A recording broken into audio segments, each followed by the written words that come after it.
Kagulat World. Hindi natin itinapon ang trumpet dahil natalo ang bida. Binubuhat natin siya ng mas malakas. Alexandra Alex Ella, ang batang Pinay na naging simbolo ng bagong pag-asa sa tennis, nag-experience ng matinding setback sa Japan. Pero dito nagsisimula ang tunay na kwento. Ang Osaka loss? Isang spark, hindi ang patay na usok. Ang Grand Slams at WTA Golds niya ang bagong bandera at ang buong bansa ang tutulong magtulak.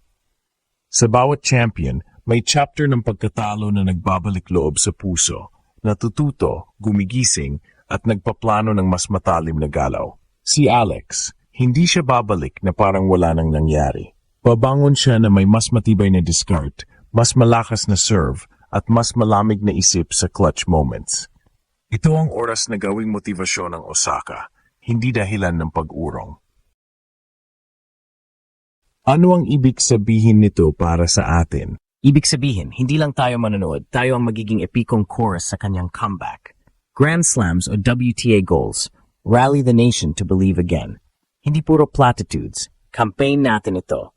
Share the highlights, send her voice clips, gawing trending ang hashtag BelieveAlex.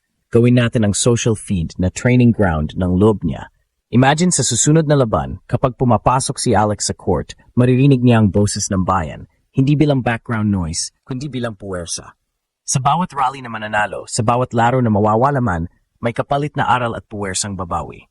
Yan ang momentum, mula heartbreak papuntang destiny.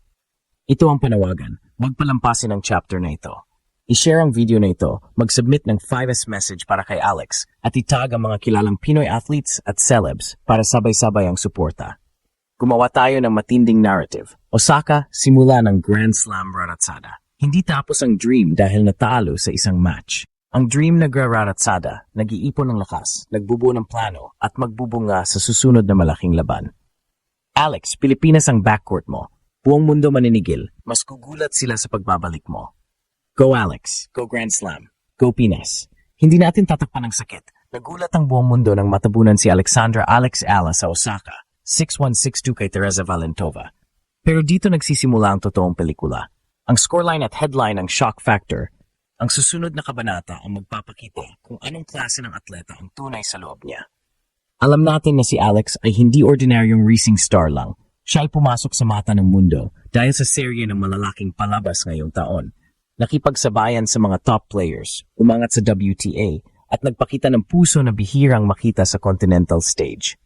Ang kanyang WTA profile at season stats ay nagpapakita ng steady climb. Isang atleta na nagkakaroon ng momentum bago ang Osaka. Yan ang dahilan kung bakit mas malakas ang echo ng kanyang pag-iling ngayon. Hindi dahil lang sa isang loss, kundi dahil sa mataas na expectations at recent runs. Sa bawat champion, may mga mapait na kabanata, mga early exits na ginawang gasolina ng mas malalaking tagumpay. Mula sa mga upset wins hanggang sa finals appearance na nagpatunay ng potensyal, ang totoong tanong ngayon ay hindi bakit natalo, kundi ano ang susunod niyang plano.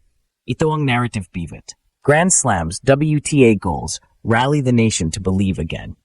Ginamit natin ang Osaka bilang spark, hindi kandilang natupok. Praktikal ang susunod na hakbang, evaluation, reconstruction, action.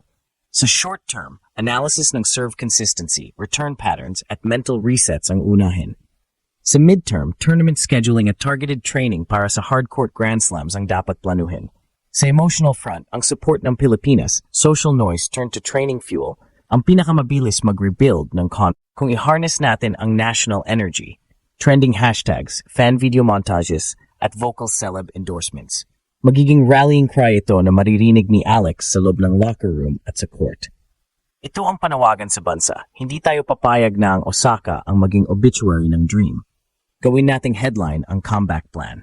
Share the highlights of her season, send one-liner voice notes, mag-stitch ng 5 messages, gawing social media ang bagong training court ng loob niya.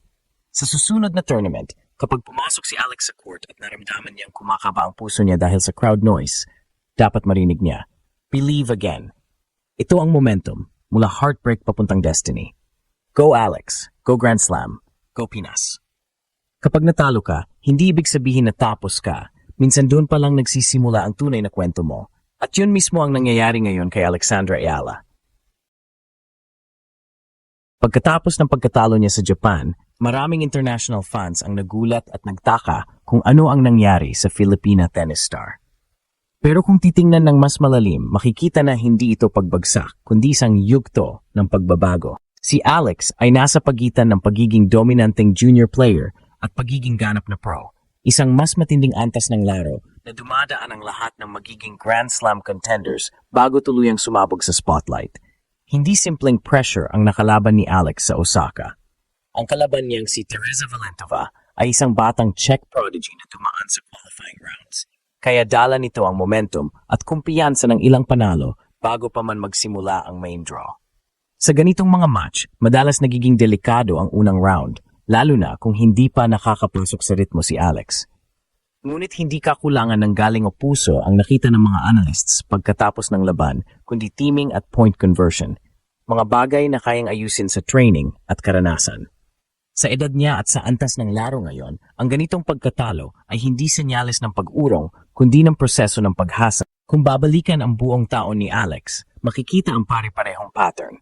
Bawat talo, sinusundan ng mas matibay na pagbabalik. Nang matalo siya sa Miami, bumawi siya sa French Open run. Nang hindi pinalad sa Korea, muling sumabog ang performance niya sa Europe circuit. Kaya na yung Osaka ang naging huling heartbreak, ito rin ang magiging simula ng bagong pagsabog sa susunod na yugto ng kanyang karera. Papasok siya sa mas mataas na antas ng paghahanda, mas pulidong conditioning, at mas matalinong paghahanda para sa 2026 Grand Slam qualifications. Ang pagkatalo sa Japan ay hindi dulo, kundi pahinga bago ang pagtakbo. Habang ginagawa ni Alex ang kanyang paghahanda, naroon tayo bilang lakas sa likod ng kanyang comeback. Ang laban niya ay hindi lang laban ng isang atleta, kundi laban ng bawat batang Pilipina na nangangarap na makapasok sa world stage. Kaya ang panawagan na, Believe Alex, ay higit pa sa slogan. Ito ay isang simbolo ng sabayang pagangat. Kapag may mga dudang boses na nagsasabing tapos na siya, dapat marinig nila ang sagot ng buong bayan. Raratsada pa. Kapag naglabas siya ng training clip, dapat umalingaw-ngaw ang suporta ng mga Pilipino. Sa bawat post, bawat comment, bawat sigaw, iparamdam natin sa kanya na hindi siya nag-iisa.